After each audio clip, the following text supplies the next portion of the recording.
VBG Ramji bill లోక్సభలో pass, ప్రతిపక్షాల ఆందోళన మధ్యనే వాయిస్ ఓట్తో ఆమోదం. వెల్లోకి దూసుకెళ్లిన పలువురు అపోజిషన్ ఎంపీలు బిల్ పేపర్లు చింపివేసి నిరసన. సభ నేటికి వాయిదా.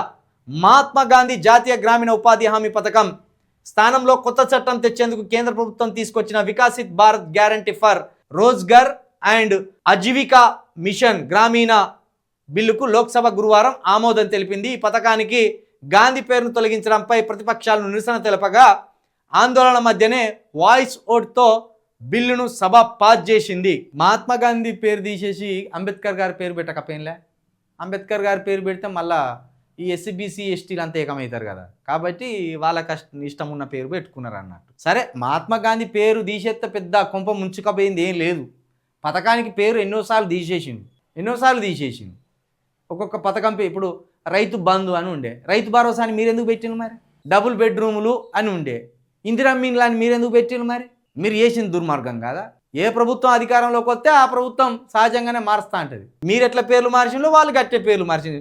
మళ్ళీ బుద్ధి లేదా? మళ్ళీ ఈ వేషాలు ఎత్తారు, ఈ ప్లాకార్డులు పట్టుకొని, ఈ బ్యానర్లు పట్టుకొని. టీఎస్ ఉంటే టీజీ పెట్టింది. ఇదెంత దుర్మార్గం. దానికోసం 9,000 కోట్లనే ఖర్చు చేసిందట కాంగ్రెస్ ప్రభుత్వం. ఇక్కడ టీఎస్ ఉన్న దాన్ని మొత్తం మార్చాలంటే 9,000 కోట్లు అయినాయట. ఇప్పుడు ప్రభుత్వ ఖజానా నాశనం కాలే. టీఎస్ అని ఉంటే పోయేది ఏముండే? టీజీ అని మార్చి 9,000 కోట్ల రూపాయలు నాశనం చేసింది. మీరు ఎట్లా పేర్లు మార్చిందో వాళ్ళు గట్టిన పేర్లు మార్చిండు. ఎందుకంటే వాళ్ళు అక్కడ అధికారంలో ఉన్నారు, మీరు ఇక్కడ అధికారంలో ఉన్నారు. మీరు చేసిన తప్పే, వాళ్ళు చేసేది తప్పే. పనికిరాని వేషాలు, మీ అన్ని దొంగ కథలు. ప్రజలకు అక్కడికి వచ్చే పనులు చేయరు అంటే పైసలు ఖర్చు పెట్టే పనులు చేస్తారు. దీంట్లో గొప్ప ఏమున్నది?